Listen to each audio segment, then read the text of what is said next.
Welcome to the PowettPlay Podcast, where international cricketer Kieran Powell and marketing genius Jordan and Shannon join forces, bringing you captivating conversations with the biggest players in cricket and business. Join us as we dive into the lives of current stars in the cricketing world, the legends before them, and those extraordinary icons whose performances changed the game in both cricket and business. Exploring journeys both on and off the pitch, the boardroom, and everything in between. Get ready for an exhilarating blend of cricket, life, and business insights, with two insatiably passionate, infuriatingly no-holds-barred hosts, who, unfortunately for the rest of us, live and breathe this stuff for a living. Hello, everybody, and welcome to episode 45 of the PowettPlay Podcast. I'm your host, Jordan and Shannon, and as always, I'm joined by my co-host, Kieran Powell. How are you, Kai? I'm good, Jordan. How are you? Yeah, very well. Thank you very much. It's going to be a bit of a throwback episode today/tonight, because I want to look back in terms of your Test debut, really. Look back on various bits in terms of how it came about and approach, and various bits looking back in things at how it went, really, and stuff like that. So how did it come about, basically taking it right back from the very start of the call, if it was a call, or was it face to face? It was a call. So it's funny because I was in the HPC at the time. Right. Obviously, this was in Barbados, and so we used to be training pretty much, I can't even say Monday to Friday. It felt like every day. Right. But we were training down at the university ground, and so we had specialist skills coach coming in for different aspects of it. So the batters would work with X, bowlers with Y, keepers with Z, for example. So at that point in time, Courtney Brown was a part of the selection panel. Was he the chairman of selectors? I can't remember. But I remember saying to him, what else do I have to do to make the West Indies team? Because I know that prior to that, I had two very good seasons. I was playing A-team cricket, and I felt like maybe I should have been selected already, but I wasn't, sort of thing. I know there was an issue once where I think I probably would have been selected. It was at the start of the season before. I scored a century in the first game of the season as well. Right. And then once fielding had slipped, like a ball hit my hand funnily and broke one of the bones in my hand. So I was out for the rest of the season. But yeah, so I was joking around with Courtney Brown the afternoon before. And I was thinking, oh man, what else do I have to do? How much do you want from a man? And then let's say for example, this was a Wednesday. The Thursday afternoon, West Indies had started a test match against India at Kensington Oval. So obviously we were training at UWE, we were training just up the road. So we had training the morning, finished at 12:01, had lunch, went back home, took a shower, and I was sleeping. And then I think it may have been Shamar Brooks or something. It was knocking on the door of the apartment that I was staying, on my room door. And he's like, "Oh, have you checked your phone?" So I was like, "Check my phone for what?" He said, Courtney Brown is trying to get in contact with you. He wanted to come down to the Oval. I said, "Come to the Oval?" He said, "Yeah, you have to come to the Oval now." So I took a shower, got dressed, and then he dropped me at the Oval. And then some people were waiting and sort of escorted me up to a room that I've never been in from since, way up into the stands in Kensington Oval. And then, he was saying, yesterday you were asking me some things, and, it's funny how life has worked out, because you have actually been selected to play for the West Indies, and you'll be joining the team. I think this was the second test of a series, India versus West Indies. So I would have been joining the team to travel for the third test. So that match was being played in Dominica. So that was I guess sort of the backstory as to how it all happened and played out, which was obviously an amazing feeling, because if I can remember correctly, I was pretty much going to stop playing cricket that seriously within a few months because Remember the conversation we've had about yeah. So my family is staunch in education, and my mom had already signed me up for university. Like I think I'd already been accepted to the Kville campus in Barbados, etc. And so like I was given sort of until the age of 22, and this was, let's say, 21 years, 9 months. So in my head, I'm just thinking, all right, finishing off my time in the academy, going to UE, and obviously won't be playing cricket seriously going forward. So I remember coming back from there, and I was just like in shock. And then I called my mom. I was like, "Well, you're gonna have to cancel those forms that you just filled out because I've been selected for the West Indies." And she's like, "What do you mean?" He's like, "Well, yes, I'm playing the next Test match in Dominica." So yeah, that was a interesting little time and all the little things that were happening around that. Yeah, so I love it. It's a really good storyline, that, to be fair, because it's hard enough anyway in terms of breaking international cricket as it is, and never mind when when yourself you had that sort of strict sort of time frame as well. Yeah. Did you feel it? Did you feel it added pressure to it, or was you in the mindset of what will be will be? I mean, personally, I don't know what it is for guys these days, but like, I wanted to get there as soon as possible. So like, I wanted to play international cricket from since I was 8 years old. I knew that I wanted to play for the West Indies from since that age. So I don't think that in particular had any, I guess, impact on anything because like I always knew, and like as I said, like coming into first class cricket, I think the week before my 18th birthday is when I made my debut.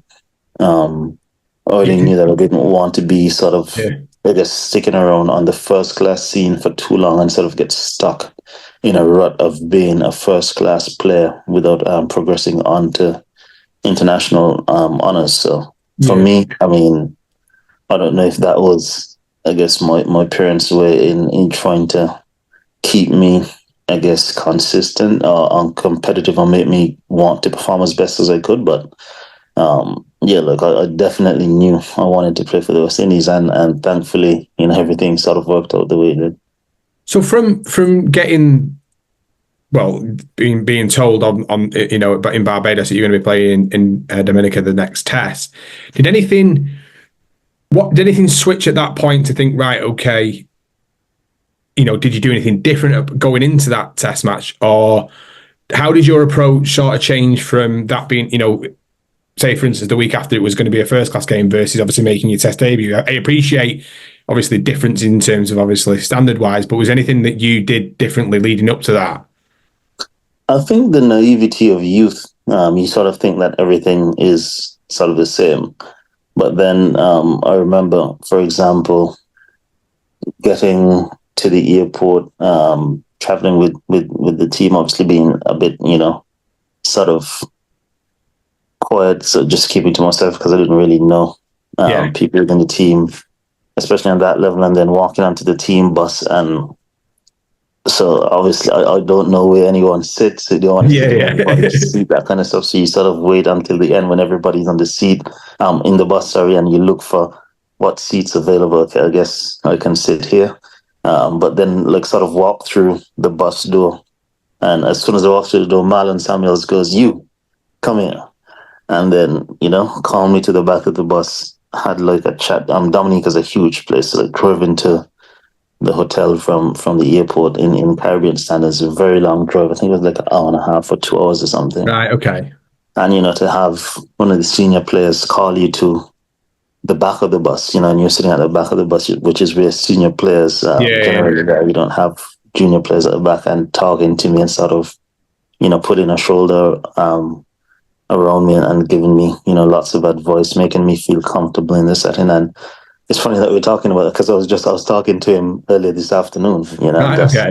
That's probably somebody that I could say that I have like a genuine relationship outside of cricket with him. That's right. Like a brother, like a genuine brother, like a family member to me. So for him to, I guess, see me and welcome me into the team straight away like that was an amazing feeling. Obviously, relaxed you a bit more to know that a senior player is there to, I guess, guide you. When we got to the hotel, sort of just put my bags in my room, went to his room, chatted again for like right, okay, yeah, 4 hours or something. So then you start seeing the India team around the hotel, and you start realizing, like these are guys that you see on TV, but now it's your turn to actually go and play against them. I remember my room was sort of above and adjacent to that of MS Dhoni's. Right, okay.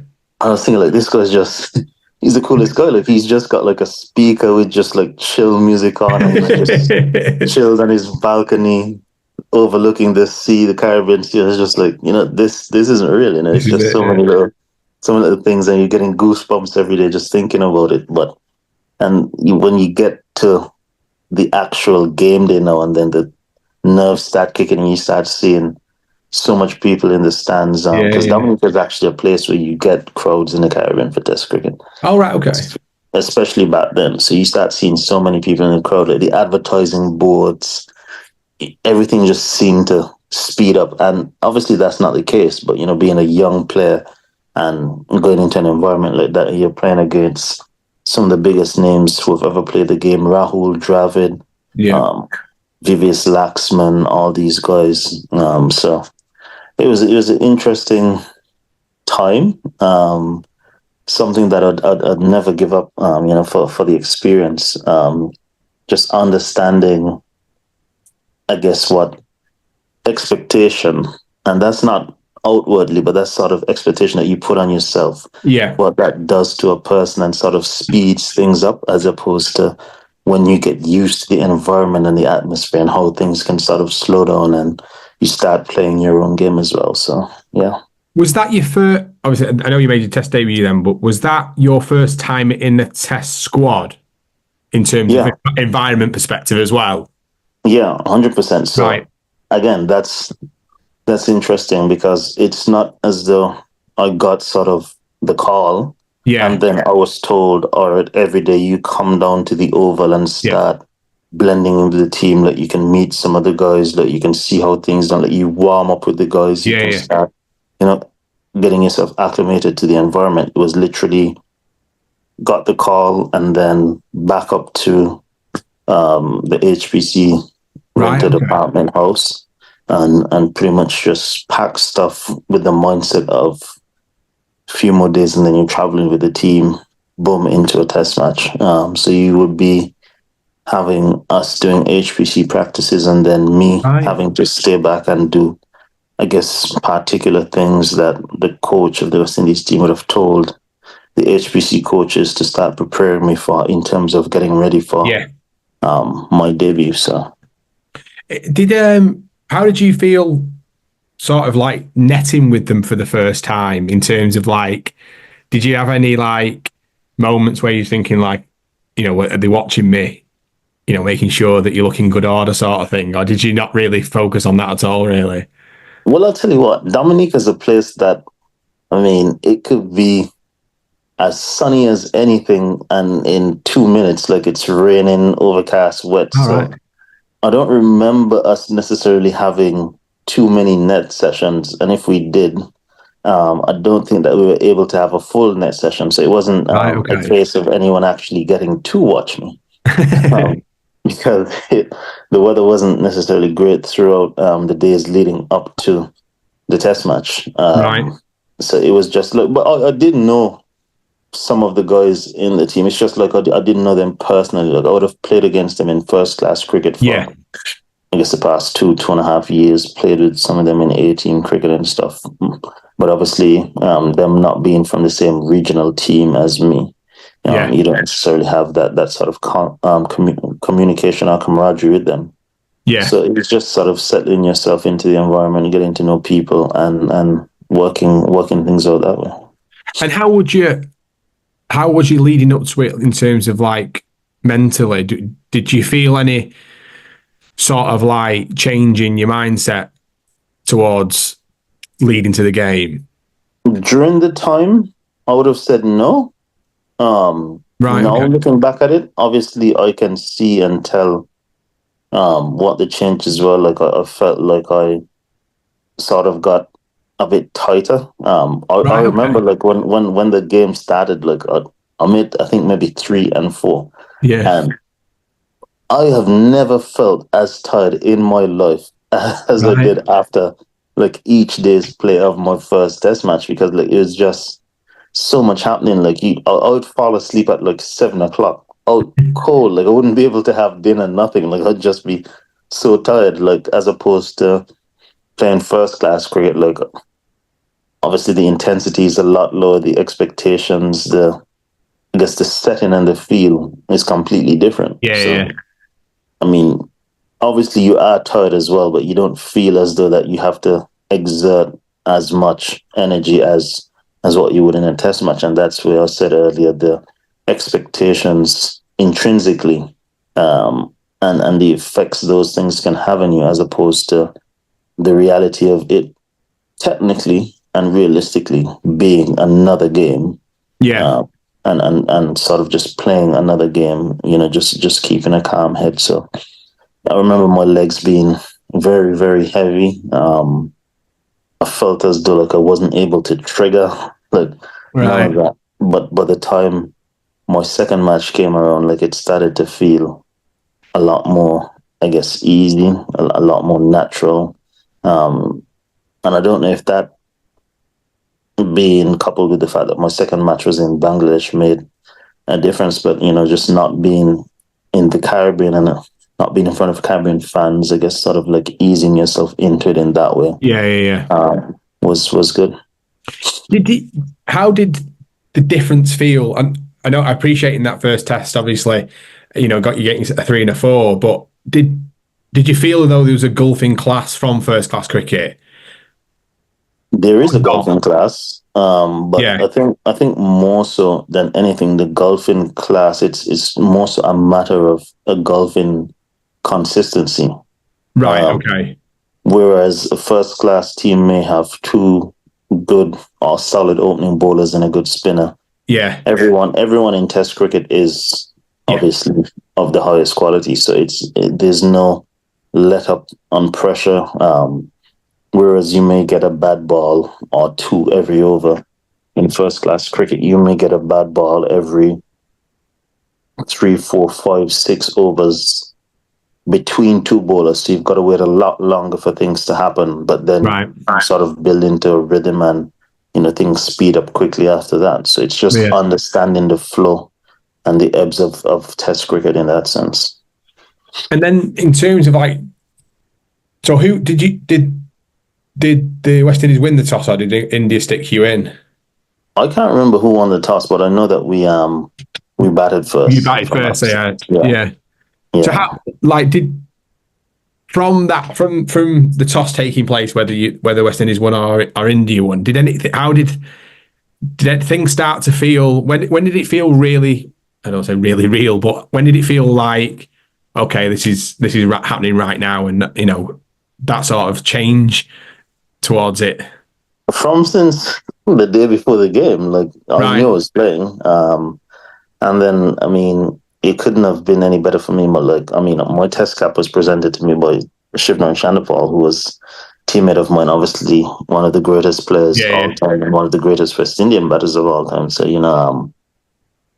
lots of, I guess, surreal feelings and emotions going around at that point in time. But no, I was really, really happy. Like I pretty much understood, like, okay, look, all these people, music, advertising boards, TV. Last time you're playing first class cricket is just maybe 2 dogs and a cat in the stand, a couple of groundsmen to make sure that the covers are stayed down, but it's nothing compared to this, and obviously, again, you're talking about making a debut against India, so there's naturally traveling fans coming wherever they go. So it's a lot of, I guess, small intricacies that people don't necessarily realize are at play. But it was a fun time, really, really good time. You mentioned before about Marlon Samuels obviously pulling you to the back of the coach and sort of like taking you under his wing. Do you believe that that's why you've got that sort of approach nowadays with young people? Back, for Leeward's you sort of really take that time to spend time with him and speak with him, because the influence that he had and helped you at 21 coming onto that coach at that point, you understand and appreciate that it really, how important something like that it actually is. Yeah, I think that's part of it. That's obviously a big part of it. I think life experiences, things I would have experienced along my cricketing journey, and thought, okay, this isn't right. Things should be sort of done in a different way. I think getting married, understanding what it is to have a life partner and someone to be there for you, and then how you should sort of treat people as well, not just in general. You should always try and help people, be nice to people, and genuinely do it, not do it with the expectation of getting something back in return, just to see someone do well and be happy for them so that they can elevate themselves as well. So a number of factors, but in Caribbean cricket in particular, and this is something that we've touched on quite a bit, and you've heard Michael Holden on here talking about mentorship as well. And I don't think that there's enough of that being done. Obviously, there's not enough cricket being played in the Caribbean. The standard of the cricket could obviously be a bit higher as well. But when you have all these things that aren't happening, and you're not mentoring the young players as well, then you're leaving sort of a huge void for them to fill, when you look at the gap between, I guess, domestic cricket and international cricket. And so that's where you see you can take a player from a 4 to a 6 in terms of being preparation and being ready and understanding how to get certain things done, what to look for, what to think about. And this isn't just cricket-wise, you're talking to people about life, how to handle finances, how to handle when you make money. Now everybody's going to be your friend, your family, your cousin that wants something from you, how to deal with that. After that, people are going to start not liking you because you're not just giving handouts, how to deal with that. There are lots of things that happen in and around the game, off the field, that leads to on-the-field performances, so it's just teaching people and helping people in that way. Yeah. I want to go back again, obviously, in terms of the Test debut, and I wanted to ask about people. Did you pick up anything from people's approach? So you're sharing a changing room with, like you mentioned there, some of the, with Shannon, Powell, and not only just obviously sharing a changing room with the West Indies teammates, but also seeing how some of the greats of the game in terms of from India's side of things. Did you pick up anything in terms of approach and how they sort of went about playing Test cricket with it? But, you're in the first game, they're in the 50th, 60th Test in some cases.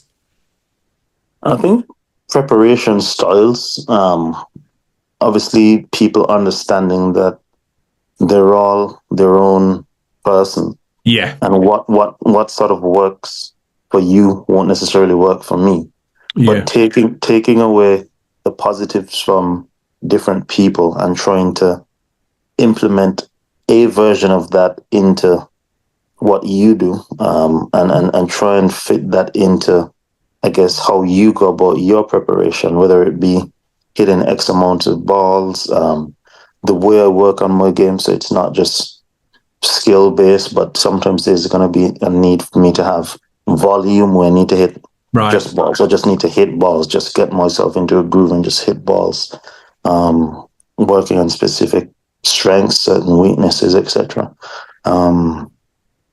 Working on playing in different conditions, different types of bowlers, because you have to, at the international level, when there's cameras, analysts, everything, people sort of seeking out weaknesses in your game, trying to pick your game apart for them to try and exploit something, because obviously they're trying to win.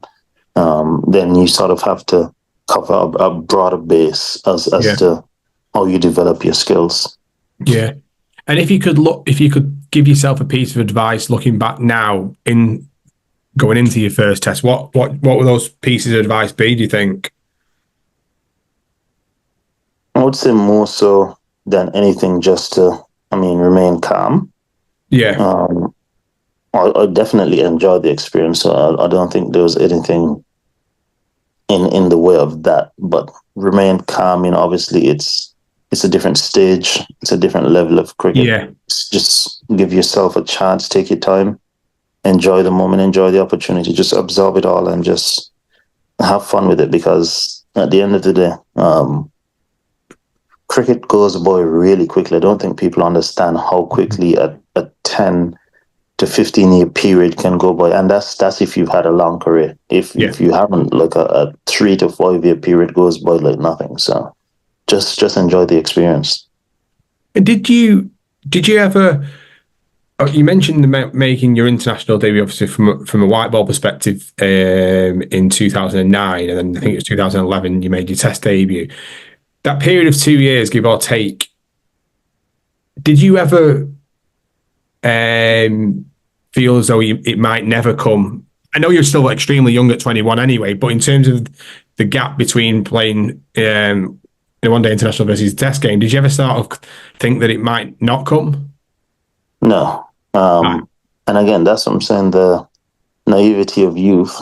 That's sort of the last thing that would be on my mind. And again, I'm a very goal-oriented mindset type of person. So like I was going to make it happen. It doesn't matter if it took me a year, 4 more years, whatever the case is. Now, bearing in mind, my mother had different plans. Yeah. But in terms of if it were left to me to just play out time, it was going to happen. And so I don't think that there was any issue from that standpoint. No. And then when you're going into you finish that Test match scoring a 3 and a 4, did you ever doubt yourself in terms of that?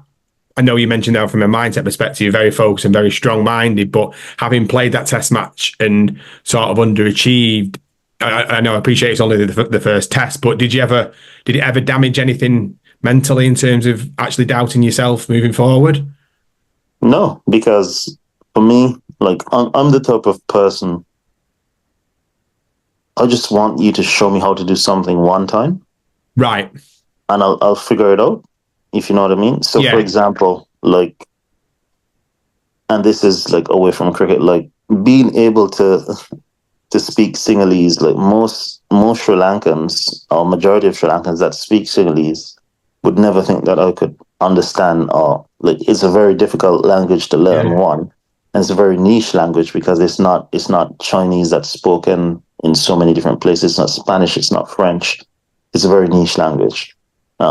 And I sort of picked that up just from listening to conversations between Emma and her mom. It's not like I went through any formal courses. Like I just listened to you have a conversation, and based on the context of what I think you're speaking about, understand how to use words and form sentences, and then start repeating them. And how do you listen to how do you understand what does that mean? Like, and how do you know to use it in the right context? And so that's sort of how my brain operates. Once I see something enough, or I hear and I can pick up certain cues, then I figure things out. So I mean, in that sense, no, I wasn't daunted in that sense. I just knew, all right, this is what it is at that level. Yeah.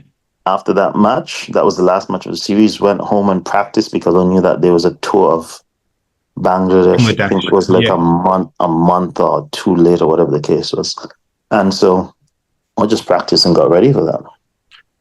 So in terms of that game, how I know that you was caught. Let's have a look. VVS Laxman. So where was that? It's got to be slips, knowing my history. So you went back and then sort of like worked out a little bit in terms of the analysis of the dismissals. I think, right, I need to work on that then now. Yeah. Right. And then you sort of think to yourself as well, obviously you that's the first film that the world would have of you. So then obviously that's how going forward people are going to try and get you out first. But then you have to prepare for okay, plan B, what's plan B? If we can't get him out there, we're going to try and come straight. We're going to try and get him LBW. We're going to try and bowl short. We're going to try and bump him out. We're going to Bangladesh, so they're going to try and bowl spin, so you have to prepare to play spin as well. Yeah. So it's just sort of looking at your past to understand what your future is sort of going to hold. Yeah. And then you got 72 in your first test in Bangladesh in the first innings of that. So I'm guessing that helped a lot in terms of I know you one thing to pick up from, and I've been speaking to you for a long time now, but the mindset here is obviously something that I don't think that it's such a strong mindset and a belief in ability, but I don't think it's just ability. I think it's the actual trust in everything aligning together, and it's backing yourself in those situations. Because I think that, I look back over certain, completely different, obviously, my cricket playing compared to yourself, but I look back I think sometimes my biggest issues that I probably had was doubt.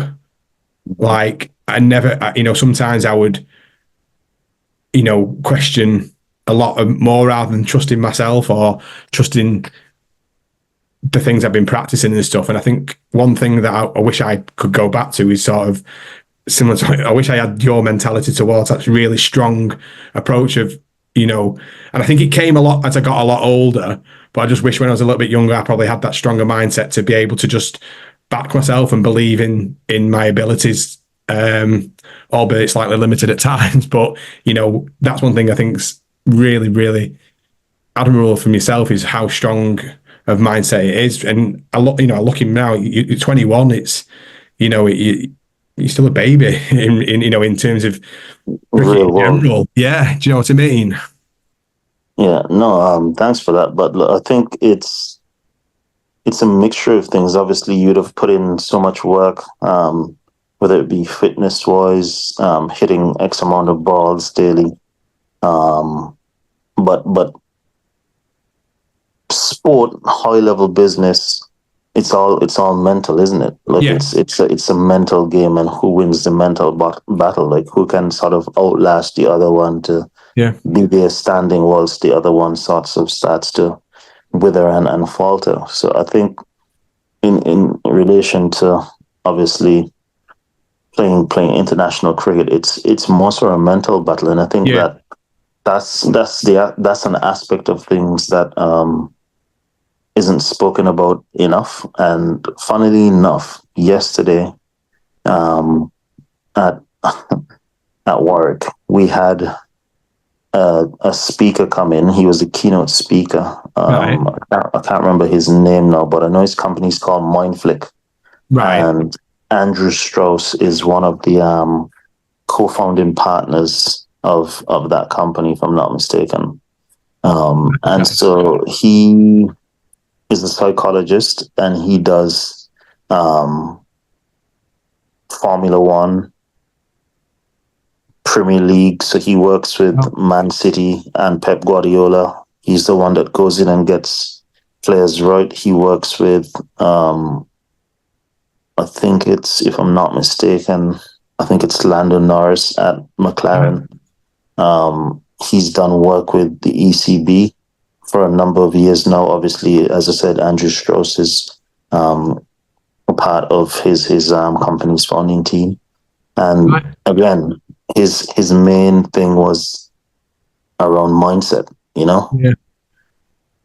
So it's important that whilst you train the body, you get the body fit, you train your skill. I think that a big part of preparation is not spoken about enough, or being left out completely in some cases, being mindset.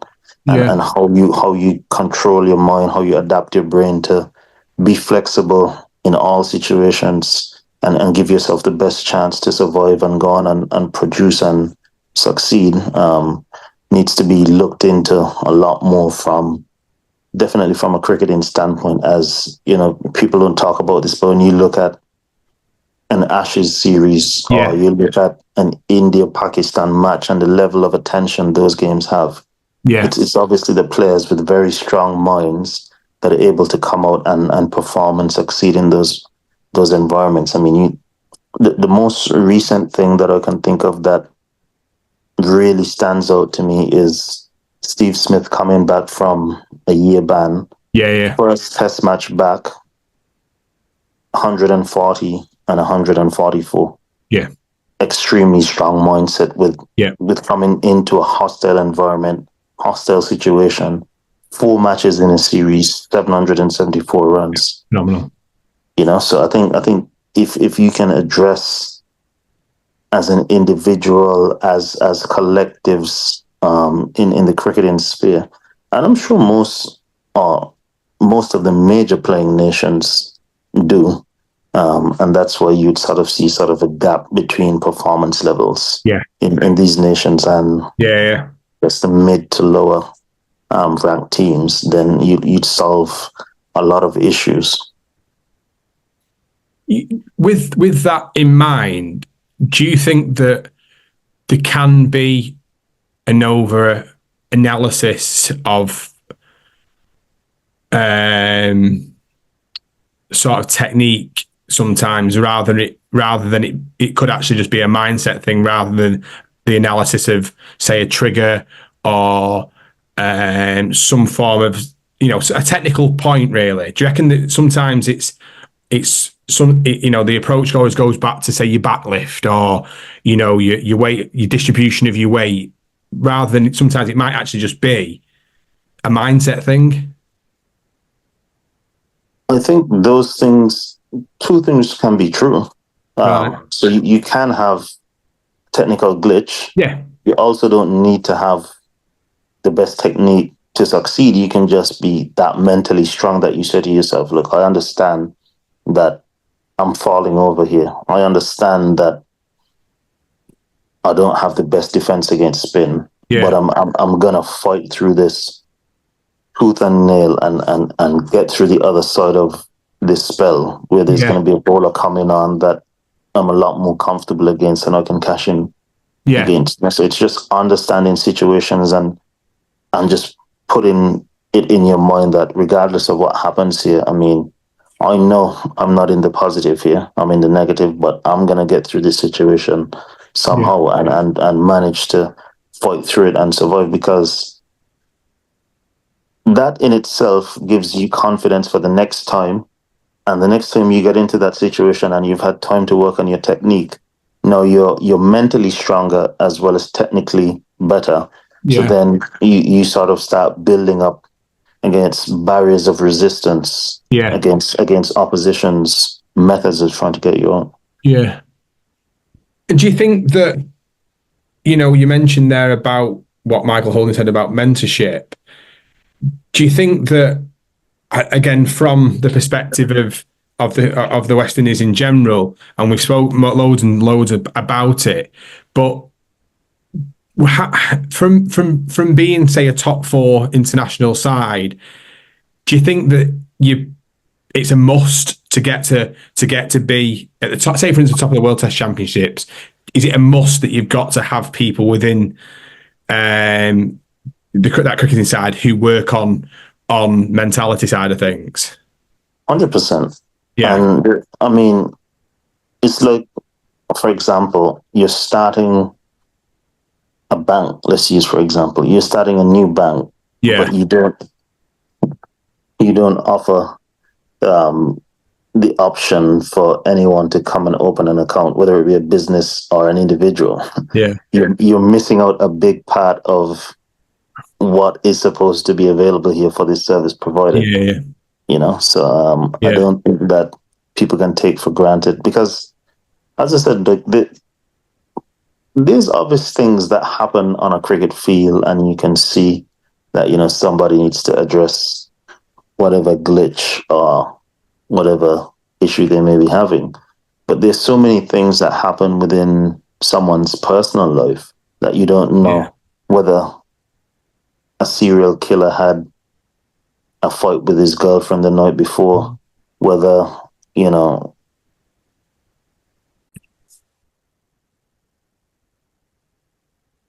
like Donald Trump, for example, having what seems to be multiple threats on his life, how that may affect how he does business, or his wanting to defund something like the FBI has been saying, you know. So there are lots of different things and different aspects and angles that you can look at how certain situations may have impacted somebody's life, and how that then, I guess, makes them come across to the rest of the world not understanding their personal situation. So I think that the mental makeup of someone is very important. And I think in good teams as well, you see, for example, teams that spend a lot of time together off the field, where the players understand each other.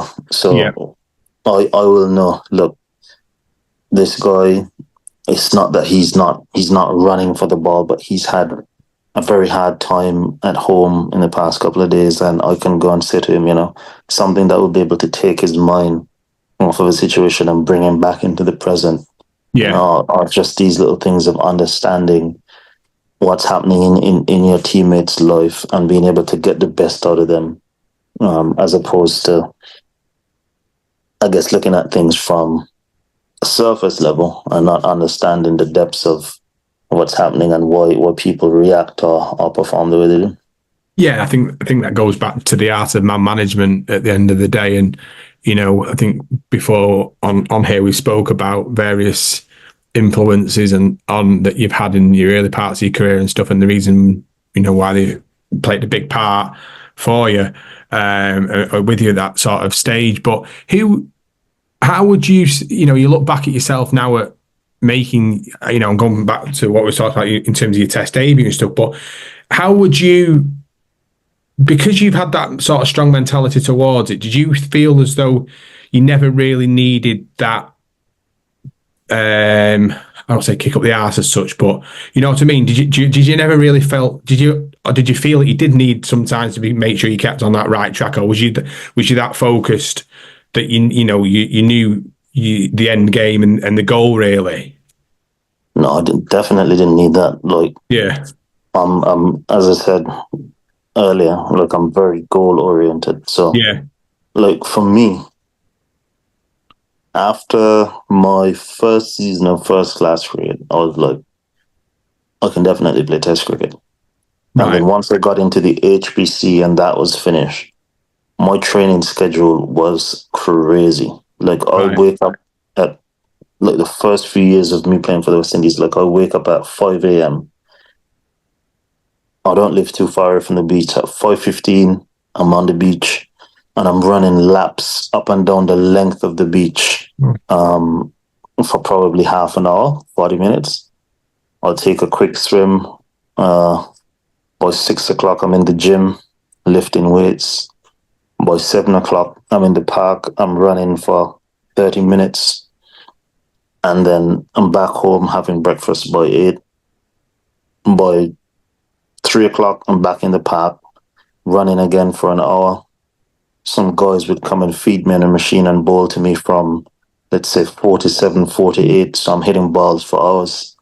And then have a proper meal, get to bed, knowing that I have to wake up at 5 o'clock. So I was very strict and disciplined in my regime. So I definitely didn't need anyone or any other supervision. Like, I knew what I wanted to do. And I mean, it was, in my eyes, it was a lot harder for me because I'm from Nevis, whereas, you know, where you have guys from, I guess, bigger islands that have, I guess, more first class players or more test players than one, and you can train with people. Like, I pretty much had to do it on my own at that point. So you had to be disciplined and be consistent to sort of get it done. So, like, I knew all of these mitigating factors going into it and just sort of shut my mind off and said, okay, this is what you chose to do, then this is what we got to do, and just kept on working away at it. Yeah. And would you say that was, because you mentioned there from being from Nevis rather than some of the bigger islands, would you say that was one of the biggest motivations then for you to succeed? I wouldn't say that. I don't think that necessarily mattered to me. Like, I could have been from an island of one person. I could have been the only person there. I was going to find a way. Like, it would have been a lot easier if I were from a bigger island and had more, I guess, human resources available to me. But no, as I said, like once I make up my mind, like this is what I'm gonna do, then all right, you've charted your course, get it done, and so I just went about my business. No, I think, like I mentioned before, I think there's a massive credit to yourself to have that sort of mindset and that determination and focus to carry out, what you've achieved. So, it's no coincidence, in my opinion, that you have, what you have achieved in cricket, with still lots to come, because of the mindset you had and things. And I think it's a credit to yourself and the way you've gone about it and stuff. And, it goes back to the question I wanted to ask you about making your Test debut. How did it feel when you was actually given the cap? And you mentioned there about giving it by Shannon. Like, did you feel like, was that just a real proud moment for you, really? Yeah, it was amazing, actually. Like, something I knew I wanted to do from since the age of 8. Yeah. And I've got that cap. Actually got it here. Let me get it full. I've got it framed a few years ago. Oh, nice. And so, yeah, it's a part of the memorabilia, the decorations. I don't really have too much personal artifacts or touches around the house, but that's something that no one can ever take that away from you. Yeah, I mean, that's something that means so much to me. Number 292 to play for the West Indies in Test cricket. So, yeah, I mean, it's a great moment. I guess the respect you get around the world, especially being able to have made it not just to domestic cricket, but being an international cricket and people understanding the sacrifices that you would have had to have made to be a professional athlete, much or even more so an international cricketer. Yeah. It makes all those days of being so feeling like you're not sleeping enough, feeling like you're missing out on time with friends and family, etc., worth it. And so it's as I said, it's something that I'm really proud of. As you can see, it's something that's means a lot. That means a lot to be in a case as it has been, and it's something that I would always ask anyone, because I think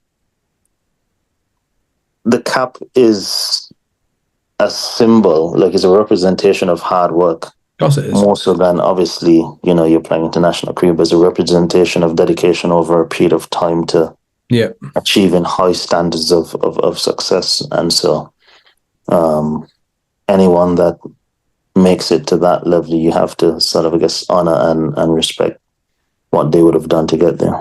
No, definitely. And I think that what you just said there literally summarizes exactly what I was just going to, finish with. I think that the fact of the matter is that, it's a massive honor, what you've achieved. And you not only, have done it once, represented the West Indies, you've done it over 90 times, which is, a credit to yourself and stuff. And I just want to say, it's been really, really good to talk to you about this tonight, because, over the 45 episodes we've had, we have talked about, your life in cricket before. We talk a lot about, current situations in cricket that are taking place. And sometimes it's really, really good to drill into sort of like the fundamentals of what made, how you went about becoming an international cricketer in the day, because, I feel as, I'm in a privileged situation to be able to speak to you on a regular basis about this sort of stuff, because, it's not something that, happens all that often, sort of thing. And it's, it's nice to share your experiences and stuff, because I think that, there's people out there probably listening to this podcast or watching, and, they might be starting out their careers in whether it be league cricket or, whatever it may be. And I think that, tonight's main takeaway, in my opinion, is obviously about mindset, and that determination and that focus and that drive is something that, you might have all the talent in the world and you might go and, practice and do what you do, but you've got to have that drive and focus to maintain that level of performance, whatever standard at which you're playing at, because, it is about mindset and it's about having that mental resilience, I suppose, to maintain at the highest level. So I think it's been brilliant to speak to you tonight about that side of things. And, ultimately, we started the podcast about, making your Test debut. But the reason why it was so important to start that is because really that's something that, from when you started playing when you was a child, that was what it wanted to be. You wanted to represent the West Indies. And as you mentioned there with you getting your cap, and it's a memorable thing that nobody can ever take away from you. Yeah, 100%. And I've enjoyed talking about it. I forgot so many of these things have happened. Like, you're living in the present. You're not really casting your mind's eye back to all of these things. And that was a good jog down memory lane. No, well, thank you so much. Like I said, I've thoroughly enjoyed it. I hope the listeners and the people watching on YouTube and stuff have taken as much joy out of it as I have. So thanks so much, guys. Much appreciated. Cheers, Jordan. Thank you for joining us on the PowettPlay Podcast, hosted by Kieran Powell and Jordan Shannon. We hope you enjoyed this immersive dive into the world of cricket and business, exploring the unique experiences and perspectives of players past and present, alongside those invaluable insights into intriguing business themes that transcend beyond the boundaries of sporting heroics. Be sure to set your reminders on your Alexa or Google Home device. Or we won't tell anyone if you still use those paper calendar things from a bygone era. Join us next time for more inspiring dialogue with scintillating minds on the PowettPlay Podcast.